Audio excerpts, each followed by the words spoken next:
Most people think real estate investing is the fast lane to wealth.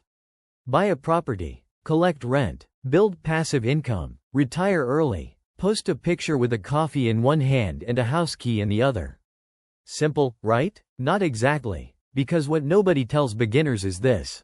Real estate does build wealth, but only if you avoid the mistakes that quietly destroy it. And the scary part? Most new investors don't fail because they're lazy. They fail because they're confident, too early. They buy the wrong property. They trust the wrong numbers. They underestimate the wrong risks. And by the time they realize it, they're not building freedom, they're financing a headache. In this video, I'm breaking down the 5 biggest mistakes new real estate investors make, and more importantly, how to avoid them so your first moves in real estate actually move you closer to wealth. And stay with me until the end, because mistake number 5 is the one that looks smart on the surface, but quietly traps people in years of bad financial decisions. Real estate is powerful. It can increase cash flow, build equity, and create long-term freedom. But power without discipline? That gets expensive. So let's start with the first mistake, and this one hits beginners hard because it usually happens before they even buy anything.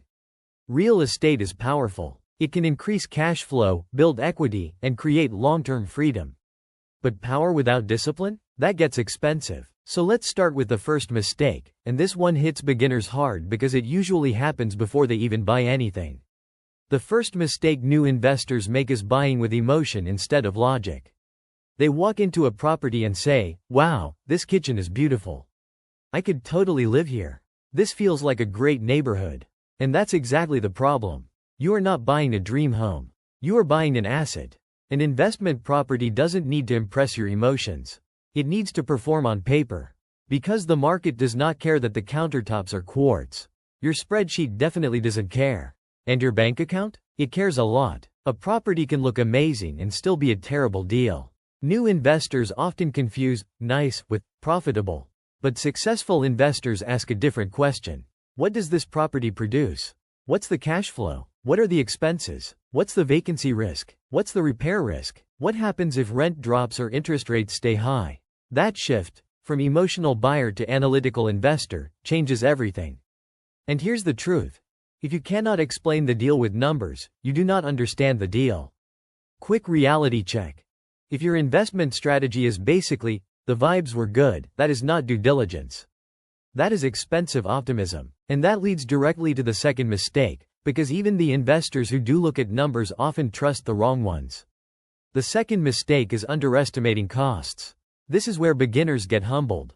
They calculate the mortgage, maybe property taxes, maybe insurance, and then they think, perfect. The rent covers it. I'm cash flowing. Not so fast. Because real estate has a way of introducing itself slowly.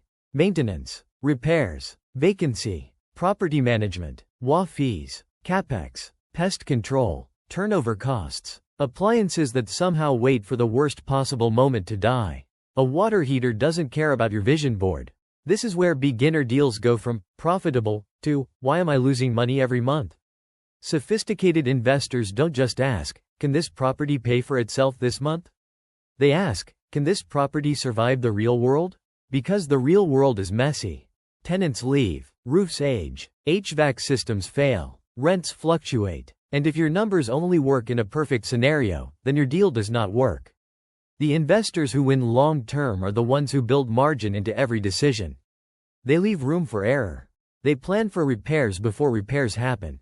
They respect uncertainty. That's how wealth is built, not through fantasy projections, but through disciplined assumptions. And now we get to the third mistake, the one that makes beginners think they're moving fast, when they're actually moving blind. The third mistake is chasing a property before understanding the market. New investors get excited about the deal itself. A duplex, a foreclosure, a hot opportunity, a listing that looks underpriced. And suddenly they're ready to move. But a property is only as strong as the market around it. You can buy a cheap property in the wrong area and spend years paying for that mistake. Because real estate isn't just about buying a building. It's about buying into a location, a tenant pool, a job market, a school district, a crime pattern, a growth trend. In other words, the property is the vehicle, but the market is the road. And if the road is broken, it doesn't matter how good the car looks. New investors often ask, is this a good property? Experienced investors ask, is this a good market for my strategy? That's a different level of thinking. If your goal is long-term rental income, you should care deeply about affordability, employment growth, population stability, landlord laws, and demand. If your goal is appreciation, you need to understand development, infrastructure, and migration patterns. Pause for a second. Would you invest in a company without understanding its industry? Probably not. So why buy real estate in a market you haven't studied? And here's the dangerous part. Even if you avoid that mistake, there's another one waiting, and it's the one that makes people look ambitious while secretly making them fragile. The fourth mistake is using too much leverage too early. Leverage is one of the greatest advantages in real estate. It allows you to control a valuable asset with a fraction of the full purchase price. It can magnify returns. It can accelerate wealth, but it can also magnify bad decisions. And beginners love the exciting side of leverage. They hear stories about people scaling fast, buying multiple properties, using creative financing, pulling equity, growing a portfolio quickly, and they think that's the move. Sometimes it is, but only if the foundation is strong. Because leverage is like fire. In the right structure, it creates power. In the wrong structure, it burns the house down. When you're over-leveraged, one vacancy feels like a crisis. One repair becomes a setback. One rate change starts keeping you up at night. That is not financial freedom. That is financial pressure wearing a luxury costume. And for young investors especially, this matters. You do not need to look rich early. You need to become strong early. There's a difference. Building wealth is not about maximizing risk for social media storytelling. It's about maximizing resilience so you can stay in the game long enough to win. And that brings us to the fifth and final mistake, the one that quietly sabotages more real estate journeys than almost anything else. The fifth mistake is treating real estate like a shortcut instead of a strategy. This is the deepest mistake of all. A lot of new investors get into real estate because they want freedom, which makes sense. But somewhere along the way, freedom gets replaced by urgency. They want money fast, results fast, multiple properties fast, the lifestyle fast, and that impatience makes them vulnerable. They skip education, they rush deals, they ignore risk. They confuse movement with progress. But real wealth is rarely built in a dramatic moment.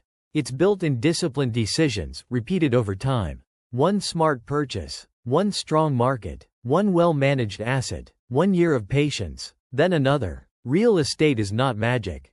It is a strategy. And strategy requires perspective. If you approach real estate like a shortcut, every delay will frustrate you. Every challenge will feel personal. Every slow month will make you question the whole path. But if you approach it like a long-term wealth-building system, you become harder to shake. You stop chasing fast wins. You start building lasting assets. And that mindset shift is what separates people who dabble in real estate from people who use real estate to transform their financial future. So what do these 5 mistakes really have in common? They all come from one place: wanting the rewards of wealth before developing the discipline wealth requires. Here's the good news. If you're young, interested in investing, and learning this now, you are early. That is a massive advantage. You do not need to know everything today. You do not need 10 properties. You do not need perfect timing. What you do need is a better standard. A standard where you buy based on numbers, not emotion. Where you respect costs. Where you study markets. Where you use leverage carefully. And where you treat real estate as a serious wealth-building strategy, not a fantasy. Because wise financial decisions compound. The habits you build in your 20s can shape the freedom you live in during your 30s, 40s, and beyond. That's the exciting part. Real estate can absolutely help you build a wealthy life. But only if you learn to think like an investor before you try to look like one. And once you do that, everything changes. If you enjoyed this video, don't stop here. Click the video on your screen now to watch my next video on real estate and property investing, where I break down how to think smarter, invest with more confidence, and build a foundation for long-term wealth. Watch that next, because the people who win in real estate are not the ones who move first. They're the ones who move smart. See you in the next video.